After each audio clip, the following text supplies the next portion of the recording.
This channel does not promote any violent, harmful, or illegal activities. All content provided by this channel is meant for an educational purpose only. ফিরে এলাম ব্রেকের পর। মহালয়ার সকালে বাঁশদ্রোণীতে মর্মান্তিক দুর্ঘটনা, মায়ের কোল খালি হয়ে গেল।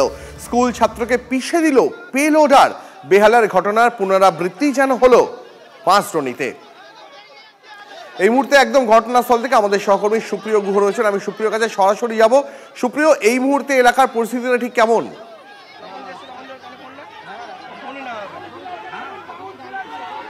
Fair and bright night and day cream ত্বক থাকবে ব্রাইট সারাদিন, পলিউশন ফ্রি, ঠিক যেন রাতের ফোঁটা সাদা ফুল।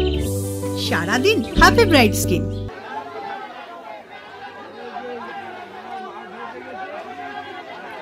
আপনাদের আরো একবার জানিয়ে দিই, বাঁশদ্রোণীতে স্কুল ছাত্রকে পিষে দিল পেলোডার। টিউশন পড়তে যাওয়ার পথে বেঘোরে মৃত্যু হলো পড়ুয়ার।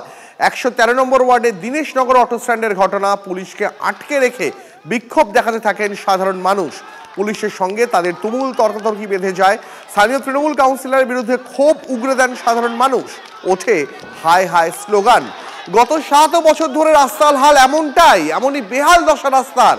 কোথায় কাউন্সিলর, কেন তার দেখা নেই, এই প্রশ্ন তুলছেন বাসিন্দারা। আরো একবার ঘটনাস্থলে কি পরিস্থিতি জেনে নেব। আমাদের সহকর্মী সুপ্রিয় ঘোর রয়েছেন একদম ঘটনাস্থল থেকে। সুপ্রিয়, এই মুহূর্তে এলাকার পরিস্থিতি ঠিক কেমন? দীপ, দেখো, ইতিমধ্যেই কিন্তু ব্যাপক উত্তেজনা তৈরি হয়েছে। স্থানীয় যারা বাসিন্দারা রয়েছেন তারা কিন্তু রীতিমতো ক্ষোভে ফুঁসতে শুরু করেছেন এবং তাদের যে মূল অভিযোগ যে দীর্ঘদিন ধরে, প্রায় বছরের পর বছর ধরে এই এলাকার এই যে সমস্ত রাস্তাগুলো রয়েছে, রাস্তার বেহাল দশা থাকা সত্ত্বেও কোনো রকম প্রশাসনিক স্তরে কোনো রকম উদ্যোগ দেখা যায়নি এই ধরনের রাস্তাগুলোর মেরামতি করার ক্ষেত্রে। এবং আজকে কিন্তু তার ফলেই এই ভয়াবহ দুর্ঘটনা বা মর্মান্তিক দুর্ঘটনা। সুপ্রিয়, গতকালই ববি হাকিম যখন শহর কলকাতায় গোটা রাতভর রাস্তার পরিস্থিতি দেখতে বেরিয়েছিলেন, তখন ববি হাকিম রাজ্যের পুরমন্ত্রী আশ্বাস দিয়েছিলেন যে সব শহরের রাস্তা ঠিক আছে, পুজোর আগে কর্পোরেশন সব রাস্তাকে ভালো করে দিয়েছে। এইটাই কি তাহলে তার মর্মান্তিক ছবি?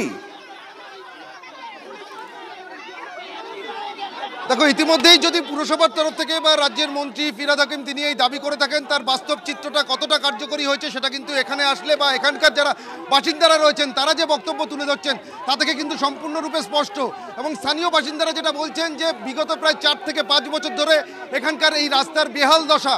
মাঝে মধ্যেই সামান্য মেরামতির কাজ করা হয়, বর্ষা আসলেই কিন্তু আবারও সেই আগের অবস্থায় ফিরে যায়। আর যার ফলে আজকের এই মর্মান্তিক দুর্ঘটনা, একজন ক্লাস 9-এর পড়ুয়া তার মর্মান্তিক মৃত্যু ঘটেছে। এবং ইতিমধ্যেই বাঁশদ্রোণী থানার পুলিশ এসে ঘটনাস্থলে পৌঁছেছে এবং দেখতেই পাচ্ছ স্থানীয় বাসিন্দারা তারা কিন্তু এখানে জমায়েত করতে শুরু করেছেন। ব্যাপক উত্তেজনা রয়েছে। একটি পেলোডার, সেই পেলোডার রাখা হয়েছিল এখানে রাস্তার মেরামতি কাজের জন্য। এবং ক্লাস 9-এর পড়ুয়া সকাল 7টা নাগাদ যখন এই দীনেশনগর অটো স্ট্যান্ড সংলগ্ন একটি বাড়িতে প্রাইভেট টিউশন পড়ার জন্য আসেন, সেই সময় আচমকাই কিন্তু সেই পেলোডারের ধাক্কায় গুরুতর আহত হয়। গাছের সঙ্গে তার ধাক্কা লাগে এবং তারপর রক্তাক্ত অবস্থায় তাকে উদ্ধার করে হাসপাতালে নিয়ে যাওয়া হলে তার মৃত্যু হয়। এবং এই মুহূর্তে যেটা দেখতে পাচ্ছ, যেটা বলছিলাম তোমাকে, স্থানীয় বাসিন্দারা তারা ক্ষোভে ফুঁসছেন। রীতিমধ্যে বাঁশদ্রোণী থানার পুলিশ তারা ঘটনাস্থলে এসে পৌঁছেছেন।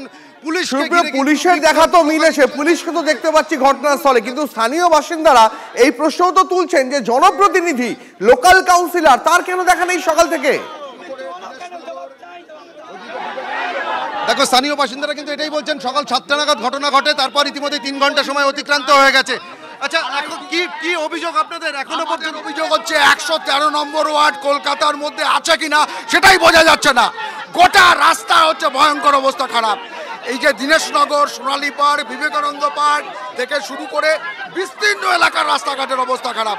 যেখানে সেখানে 7টা নাগাদ ঘটনা ঘটেছে, এখনো 10টা বেজে বেশ খানিকটা সময় অতিক্রান্ত হয়ে গেছে। জনপ্রতিনিধি, কাউন্সিলর নেই। আমরা দাবি করছি কাউন্সিলর এবং মেয়রকে আসতে হবে, কলকাতার মেয়রকে এখানে আসতে হবে।